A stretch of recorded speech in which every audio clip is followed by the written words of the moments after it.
ಬೆಳಗಾವಿಯ ಘಟಪ್ರಭಾ ಎಸ್ಡಿಟಿ ಹೈಸ್ಕೂಲ್ನಲ್ಲಿ ಗುರುವಂದನೆ ಹಾಗೂ ಹಳೆ ವಿದ್ಯಾರ್ಥಿಗಳ ಕ್ರೀಡಾ ಮತ್ತು ಸಾಂಸ್ಕೃತಿಕ ಸಂಘದ ಉದ್ಘಾಟನಾ ಸಮಾರಂಭ ನಡೆಯಿತು. ಇನ್ನು ಕಾರ್ಯಕ್ರಮದಲ್ಲಿ ಜ್ಞಾನಪೀಠ ಪುರಸ್ಕೃತ ನಾಡೋಜ ಡಾಕ್ಟರ್ ಚಂದ್ರಶೇಖರ್ ಕಂಬಾರ್ ಸೇರಿದಂತೆ ಬೈಲಹೊಂಗಲ ಎಸಿ ಪ್ರಭಾವತಿ ಫಕೀರ್ಪುರ ಅರಭಾವಿ ಮಠದ ಗುರು ಬಸವಲಿಂಗ ಮಹಾಸ್ವಾಮೀಜಿಗಳು ಹಾಗೂ ಹಳೆಯ ವಿದ್ಯಾರ್ಥಿಗಳು ಭಾಗವಹಿಸಿದ್ರು. ಇನ್ನು ಕಾರ್ಯಕ್ರಮಕ್ಕೆ ಚಾಲನೆಯನ್ನ ನೀಡಿ ಮಾತನಾಡಿದ ಡಾಕ್ಟರ್ ಚಂದ್ರಶೇಖರ್ ಕಂಬಾರ್ ಅವರು, ನಮ್ಮ ಭಾರತ ದೇಶದಲ್ಲಿ ಗುರುವಿನ ಮೇಲಿನ ಶಕ್ತಿ ಎಂದಿಗೂ ಕಡಿಮೆಯಾಗುವುದಿಲ್ಲ. ನಮ್ಮ ಭಾರತದಲ್ಲಿ ಮಾತ್ರ ಗುರು ಪರಂಪರೆಯನ್ನ ಗುರುತಿಸಿ ಗೌರವಿಸುತ್ತಾರೆ ಅಂತ ಹೇಳಿದ್ರು.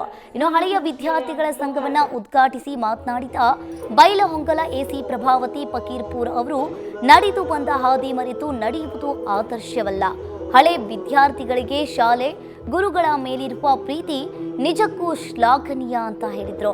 ಇನ್ನು 30 ವರ್ಷಗಳ ನಂತರದಲ್ಲಿಯೂ ಕೂಡ ಹಳೆ ವಿದ್ಯಾರ್ಥಿಗಳು ನಮ್ಮ ಶಾಲೆಗೆ ಬಂದು ಈ ಅಭೂತಪೂರ್ವವಾದ ಕಾರ್ಯಕ್ರಮವನ್ನು ಆಯೋಜಿಸಿದ್ದಕ್ಕೆ ವಿದ್ಯಾರ್ಥಿಗಳ ಸಂಘ ಅರಭಾವಿ ಮಠದ ಗುರು ಬಸವಲಿಂಗ ಸ್ವಾಮೀಜಿಗಳು ಶ್ಲಾಘಿಸಿದ್ರು.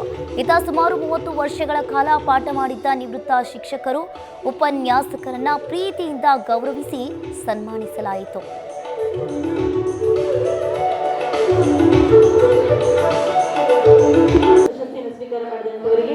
ವೇದಿಕೆ ಮೇಲಿರುವಂತಹ ಗಣ್ಯಮಾನ್ಯರಿಂದ ಸ್ಮರಣ ಸಂಚಿಕೆಯ ಲೋಕಾರ್ಪಣೆ.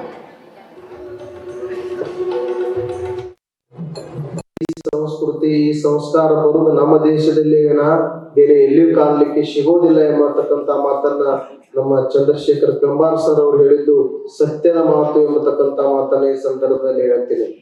ಯಾಕಷ್ಟು ಗೌರವವನ್ನು ಕೊಡ್ತಾರಂದ್ರೆ, ಗುರು ಈ ಬದುಕನ್ನು ನಿರ್ಮಿಸ್ತಾನೆ ಅನ್ನೋ ಉದ್ದೇಶ.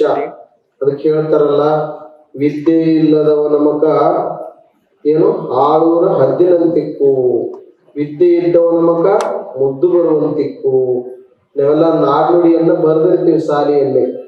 ಯಾಕೆ ಬರೀತೀವಿ ಅಂದ್ರೆ, ಮನುಷ್ಯನ ಬದುಕು ನಿರ್ಮಾಣವಾಗಲಿಕ್ಕೆ ಶಿಕ್ಷಣ ಬಹಳಷ್ಟು ಅವಶ್ಯಕ. ಆ ಶಿಕ್ಷಣವನ್ನ ಗುರುಗಳು ನಿಮ್ಮೆಲ್ಲರಿಗೂ ಕೊಟ್ಟು ಬದುಕಿನಲ್ಲಿ ಹೇಗೆ ನಡಿಬೇಕನ್ನುವಂತ ಸಂಸ್ಕಾರವನ್ನ ನೀಡಿರ್ತಾರಲ್ಲ, ಅದಕ್ಕಾಗಿ ಅವರಿಗೆ ಅಭಿನಂದನೆ ಸಲ್ಲಿಸುವ ಈ ಕಾರ್ಯಕ್ರಮ ಐತಲ್ಲ, ಬಹಳ ಸಂತೋಷದ ಕಾರ್ಯಕ್ರಮ ಅಂತ ತಿಳ್ಕೊಂಡು ನಾನು ಭಾವಿಸ್ತೀನಿ. ಶರಣ ಬಂಧುಗಳೇ, ಬಹಳಷ್ಟು ಜನ ಶಿಕ್ಷಕರಿದ್ದೀರಿ, ವಿದ್ಯಾರ್ಥಿಗಳು ಇದ್ದೀರಿ. ವಿದ್ಯಾರ್ಥಿ ದಶೆಯಲ್ಲಿ ವಿದ್ಯಾರ್ಥಿಗಳಿಂದ ತಪ್ಪಾಗಬಹುದು, ಅವುಗಳನ್ನ ತಿದ್ದಿ ತೀಡಿ ನೀತಿವಂತರನ್ನಾಗಿ ಮಾಡೋದು ಶಿಕ್ಷಕರ ಕರ್ತವ್ಯ. ಈ